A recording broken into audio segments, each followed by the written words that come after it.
샬롬 샬롬. 하나님 사랑합니다. 여러분 주 안에서 사랑합니다. 오늘 출애굽기 34장 말씀이죠. 28절에서 35절 말씀입니다. 모세가 야훼와 함께 40일 42야를 거기 있으면서 떡도 먹지 아니하였고 물도 마시지 아니하였으며 여호와께서는 언약의 말씀 그 십계명을 그 판들에 기록하셨더라. 모세가 그 증거의 두 판을 모세의 손에 들고 시내산에서 내려오니 그 산에서 내려올 때 모세는 자기가 야훼와 말하였으므로 말미암아 얼굴 피부에 광채가 나나 깨달지 못하였더라. 아론과 온 이스라엘 자손이 모세를 볼 때 모세 얼굴 피부에 광채가 남을 보고 그에게 가까이 하기를 두려워하더니 모세가 그들을 부르매 아론과 그 중에 모든 어른이 모세에게로 오고 모세가 그들과 말하니 그 후에야 온 이스라엘 자손이 가까이 오는지라. 모세가 야훼께서 시내산에서 자기에게 이르신 말씀을 다 그들에게 명령하고 그들에게 말하기를 마치고 수건으로 자기 얼굴을 가렸더라. 그러나 모세가 야훼 앞에 들어가서 함께 말할 때에는 나오기까지 수건을 벗고 있다가 나와서는 그 명령하신 일을 이스라엘 자손에게 전하며 이스라엘 자손이 모세 얼굴에 광채를 보므로 모세가 야훼께 말하러 들어가기까지 다시 수건으로 자기 얼굴을 가렸더라. 하나님과 함께 말씀을 나누고 나왔을 때 얼굴 피부에 광채가 나나 깨달지 못하였더라. 이 광채가 남을 보고 두려워서 가까이 가지 않았다고 그러죠. 하나님 앞에 갔을 때만 함께 수건을 벗고 다시 나와서는 수건으로 자기 얼굴을 가렸다고 그래요. 광채가 남을 두려워하는 그러한 그 백성들을 위해서 그랬을까요? 어느 단체나 개인이나 이렇게 빛이 나는 순간이 있습니다. 여러분은 언제가 가장 빛나는 순간들이었습니까? 우리나라 민족 역사상 빛나는 순간 3.1운동 아니었을까 싶습니다. 3.1운동으로 인해서 이 나라가 일제치하에서 독립이 되는 그러한 단초가 되죠. 물론 전쟁을 한 건 아니에요. 그죠? 전혀 무기가 없이 태극기만 들고 대한민국 만세를 외쳤던 그 사건.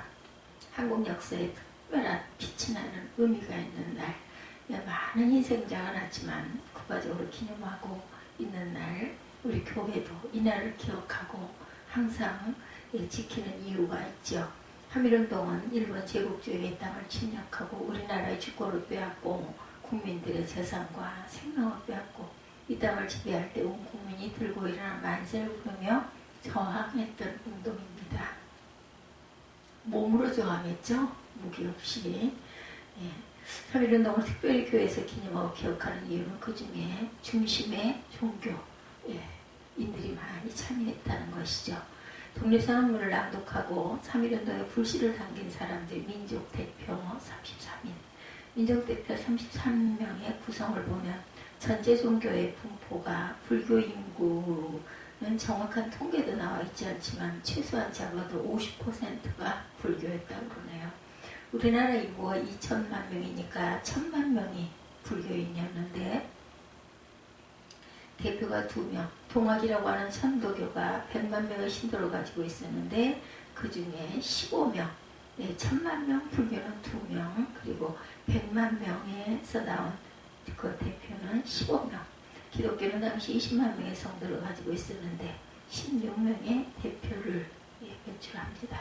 16명 중에도 9명이 감리교인이었다고 그래요. 이 숫자가 무엇을 뜻하는가 하면 3.1운동을 준비하는 단계에서 기독교가 대단한 역할을 했다라는 거죠. 33인의 민족 대표들만 3.1운동을 한 것은 아닙니다. 그리고 2개월에 걸쳐서 100만 명이 넘는 국민들이 참여를 했어요. 당시 우리나라 기독교회는 인구의 1%, 20만 명 정도였죠. 국사편찬위원회가 발행한 일제 침략 한국 36영사에서는 3.1 독립운동 참가자의 종교별 통계를 조사했는데 개신교가 22%, 천도교가 15%, 그리고 기타 종교가 2%, 무종교가 61%로 나타납니다. 100만 명 참여한 3.1운동에 기독교가 20%, 20만 명이 참여했다는 거죠. 그런데 기독교 인구가 전체 다 해야 20만 명이던 그런 시대였습니다. 하다못해 교회에서 어디 가까운데 소풍을 간다 해도 이 정도 참여율을 끌어낼 수가 없겠죠. 총칼을 들고 있는 일본 군대 앞에서 맨손으로 태국기만 들고 만세를 부르며 거리로 뛰어나가자 하는데 전국의 모든 성도들이 거의 한 사람도 빠짐없이 다 참여했다는 것은 기적적이고 놀라운 일입니다. 기독교는 일제 침략을 많이 받았어요. 그 이전에도 이 일로 교회에 대한 탄압이 더욱 극심해집니다. 3.1운동 때문에 수많은 성도들과 목회자들이 감옥에 갇히고 고문당하고 죽었어요.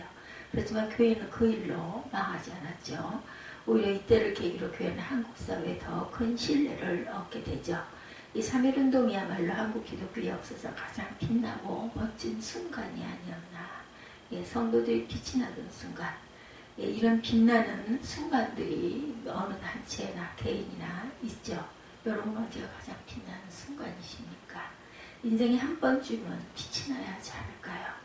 반짝이는 흔적을 남겨야 합니다. 성경을 읽다 보면 빛이 나는 사람들이 있습니다. 오늘 우리가 읽은 모세라는 사람도 얼굴에 빛이 나서 수고를 가렸다 이렇게 본문에 나오죠. 모세는 거기서 주님과 함께 밤낮 40일을 지내면서 빵도 먹지 않고 34장 말씀 28절에 보면 언약의 말씀 10계명을 그 판들에 기록하셨더라 하나님께서. 그죠? 그래서 주님과 함께 밤낮 40일을 지내면서 금식하시면서 언약의 말씀 10계명을 판에 기록합니다. 오늘 성경 말씀 속에 모세는 시내산에 올라가서 하나님을 만나고 잠깐 만난 것이 아니라 40일 밤낮을 금식하며 하나님을 만났다 이렇게 나오죠. 뜨겁게 하나님을 만났어요. 10계명의 말씀을 돌판에 새기죠. 두 번째 돌판입니다. 첫 번째 10계명을 받았을 때는 하나님께서 직접 새겨주셨지만 이번에는 모세가 직접 새깁니다. 몸은 힘들었겠지만 돌판에 말씀을 새기면서 자신의 마음에도 그 말씀을 깊이 새겼을 것입니다. 절대 잊을 수 없는 40일이겠죠. 29절에 모세가 두 증거판을 손에 들고 시내산에서 내려옵니다. 그 산에서 내려올 때 모세는 자기가 야훼의 말하였으므로 말미암아 얼굴 피부에 광채가 나나 깨달지 못하였더라. 아론과 온 이스라엘 자손이 모세를 볼 때 모세의 얼굴 피부에 광채가 남을 보고 그에게 가까이 하기를 두려워하더니 모세가 그들을 부르며 아론과 회중의 모든 어른이 모세에게로 오고 모세가 그들과 말하니 이렇게 나오죠. 모세도 모르게 얼굴에 광채가 났다. 10계명 돌판을 들고 산에서 내려왔을 때 사람들이 무서워하죠. 하나님을 만나면 하나님의 우리 얼굴에 드러나게 된다는 거, 빛이 빛나게 된다는 거. 하나님을 만난 사람들은 하나님의 영광을 드러나지 않으려고 해도 드러납니다. 표정과 얼굴에서 드러나고 말과 행실에서 드러납니다. 하나님은 빛의 근원이시죠. 이 세상에 빛을 지으신 분입니다. 태초에 빛이 있으라고 명령하심으로 빛을 지으셨어요. 하나님은 빛이시라. 요한일서 1장 5절이죠. 우리가 그에게서 듣고 너에게 전하는 소식은 이것이니 곧 하나님은 빛이시라. 그에게는 어둠이 조금도 없으시도다. 빛 대신 하나님을 만난 사람은 그 사람도 빛이 납니다. 달빛이 태양에서 오는 빛을 반사시켜서 우리에게 비추듯이 야광시계가 빛을 모았다고 어둠 속에서 빛을 내듯이 그렇게 빛을 만난 존재가 자신도 됩니다. 아론과 이스라엘의 모든 자손이 모세를 보니 모세 얼굴에 살길이 빛나고 있었다. 그래서 그들은 그에게로 가까이 가기를 두려워하였으나 모세는 알지 못하였다. 사람들은 하나님을 직접 보지 못했지만 모세를 통해서 하나님을 만납니다. 사람들은 하나님께서 틀림없이 살아계신 분임을 보게 되죠. 모세의 얼굴에 얼마나 빛이 나는지 결국 얼굴을 수건으로 감싸죠.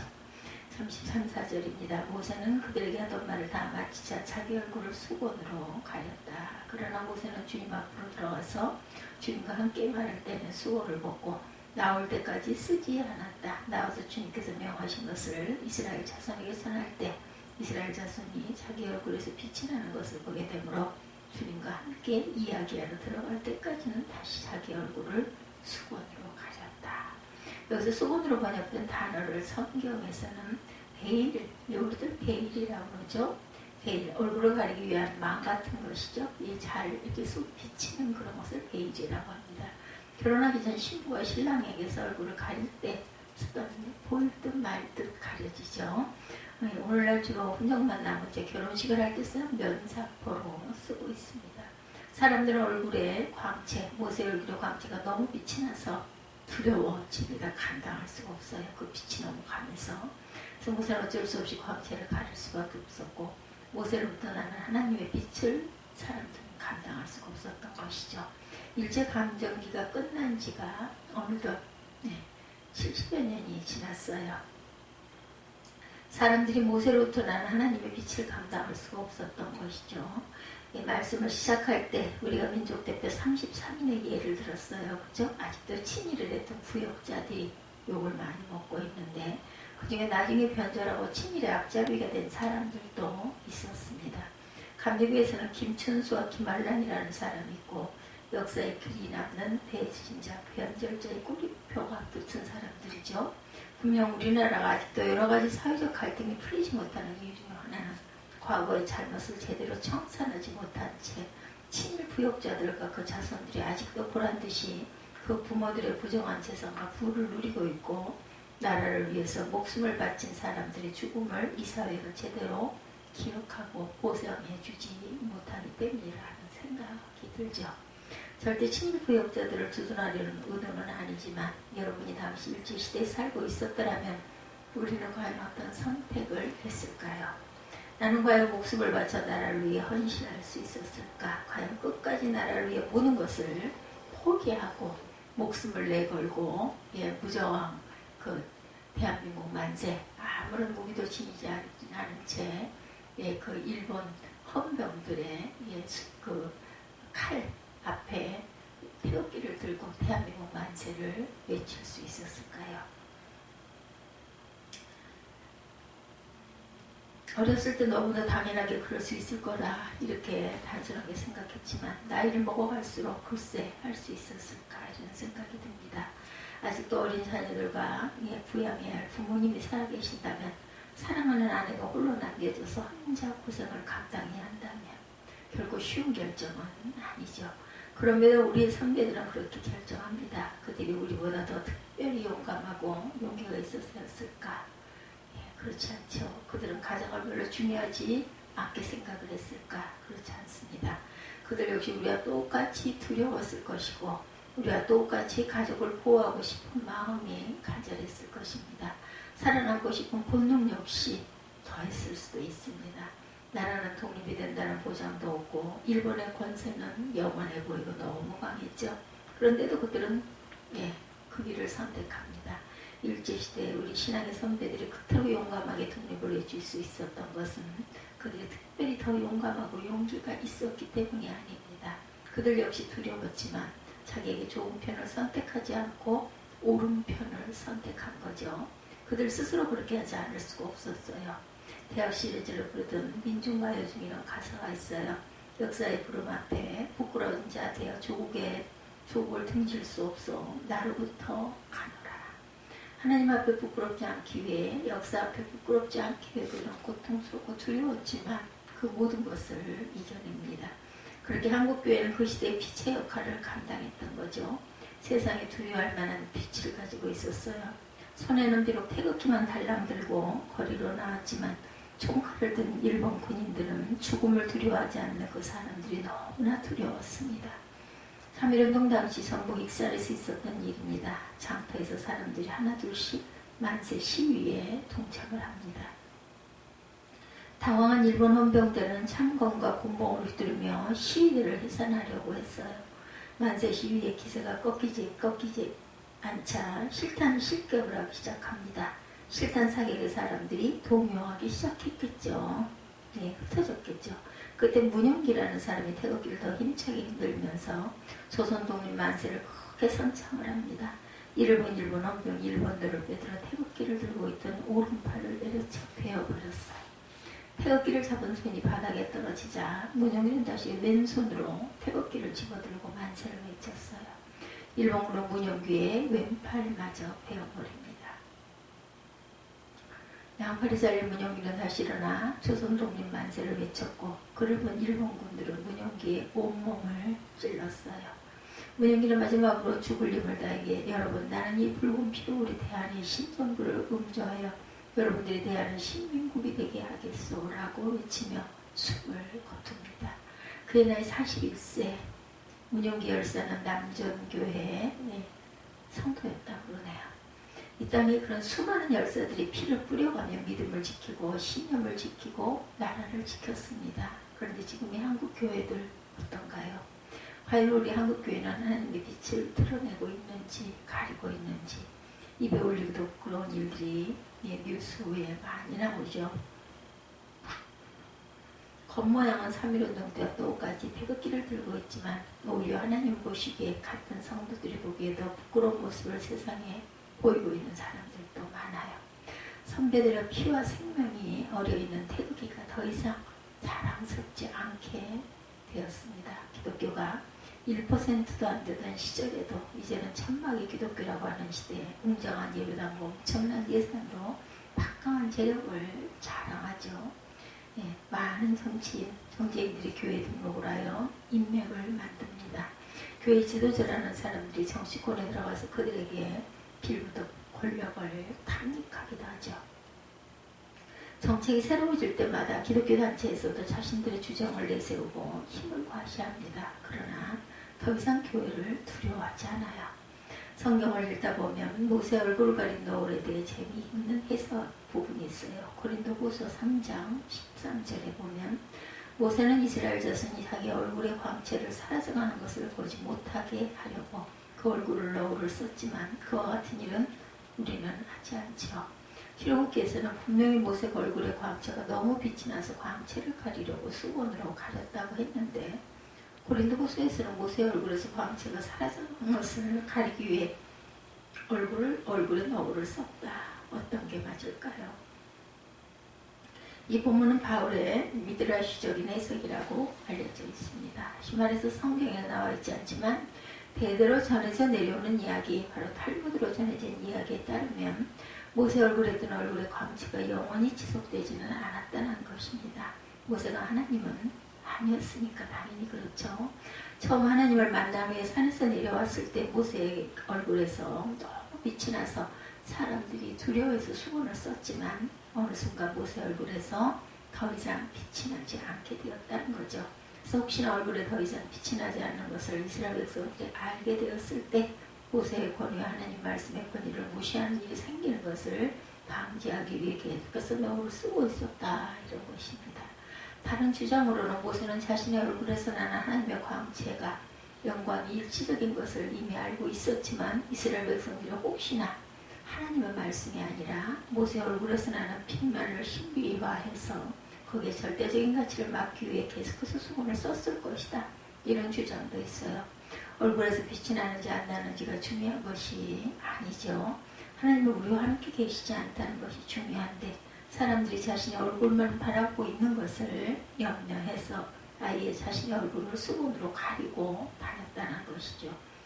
하여튼 모세의 얼굴에서 나는 빛은 영원히 지속되는 것은 아니었다는 것이고 수건은 때로 빛을 가리기 위해서도 사용되었고 빛이 없는 것을 가리기 위해서도 사용되었다는 것입니다. 천하의 모세도 시간이 지나면 얼굴에서 빛이 사라질 수 있어요. 한때는 그렇게 대단했던 한국교회도 이제는 더 이상 세상이 두려워할 만한 하나님의 빛을 내지 못하고 있습니다. 그래서 오히려 남들이 우리가 빛이 없음을 알아차릴까봐 너울로 가려야 하는 신세가 되었어요. 부끄럽고 슬픈 일입니다. 그러나 아직 교회가 끝난 것은 아니죠. 세상이 끝난 것도 아닙니다. 여전히 우리에게는 선택이 남아있어요. 오늘을 사는 우리에게 여전히 결단이 요구됩니다. 항상 두 가지 갈래길이 있죠. 무엇을 선택할 것인가? 빛으로 나아갈 것인가? 어둠에 머물 것인가? 선을 선택할 것인가? 악한 길을 선택할 것인가? 특별하게 강한 믿음과 대단한 사람만이 빛나는 삶을 사는 것은 아니라는 것이죠. 하나님을 만난 사람이 빛나는 인생을 삽니다. 하나님을 대면하여 하나님 앞에 솔직한 사람, 하나님 앞에 사람들 앞에 부끄럽지 않는 사람이 빛나는 삶을 살죠. 지금 하나님 앞에 부끄럽지 않은 사람만이 나중에 우리에게 어떠한 일이 닥쳐도 그때도 부끄럽지 않은 선택을 할 수 있다는 것입니다. 선한 사람과 악한 사람이 있는 것이 아니고 선한 선택과 악한 선택이 있을 뿐이다. 빛을 본 사람은 어둠 속에 머물지 못합니다. 어둠 속에 있어도 빛을 냅니다. 각자의 자리에서 후회 없는 선택을 해야 되죠. 그 순간이 빛나는 순간이어야 합니다. 일본의 유명한 만화가 이노우에 다케라고 하는 사람이 슬램덩크라는 만화를 그렸어요. 이 만화의 마지막 장면이 아주 명장면인데 주인공 강백호가 농구에 결승전에서 다리를 다치죠. 앞으로의 선수 생활이 끝날지도 모르는 상황이라 감독은 강백호를 경기에서 빼려고 합니다. 그때 강백호가 안 감독에게 묻습니다. 감독님, 전성기는 언제세요? 국가대표 때? 난 지금입니다. 언젠가 우리 인생이 빛나는 시절, 언제가 저와 여러분이 빛나는 인생의 시절입니까? 옛날에 왕년에 처음 은혜 받았을 때 옛날에는 엄청 빛이 났었는데 이제는 더 이상 빛이 나지 않아서 거짓의 수분을 우리는 가리고 있지는 않은지, 그래서는 안 된다는 것이죠. 빛 대신 주님 우리에게 빛으로 살라고 말씀하십니다. 너희는 세상의 빛이다 말씀하시죠. 고린도후서 3장 18절에 우리는 모두 너울을 벗어버리고 주님의 영광을 바라봅니다. 이렇게 해서 우리는 주님과 같은 모습으로 변화해 점점 더 큰 영광에 이르게 됩니다. 이것은 영이신 주님께서 하신 일이죠. 우리가 할 수 있는 일은 아닙니다. 우리를 가리고 있는 거짓의 너울 벗어버리고 하나님 앞에 확실하고 솔직하고 떳떳한 모습 되시기 바랍니다. 세상에 부끄럽지 않은 교회가 되고 세상에 부끄럽지 않은 성도가 되어야겠습니다. 지금 이 순간 가장 빛나는 인생을 살 수 있는 사람만이 앞으로도 빛나게 살 수 있다는 것을 잊지 않는 저와 여러분이 되시기를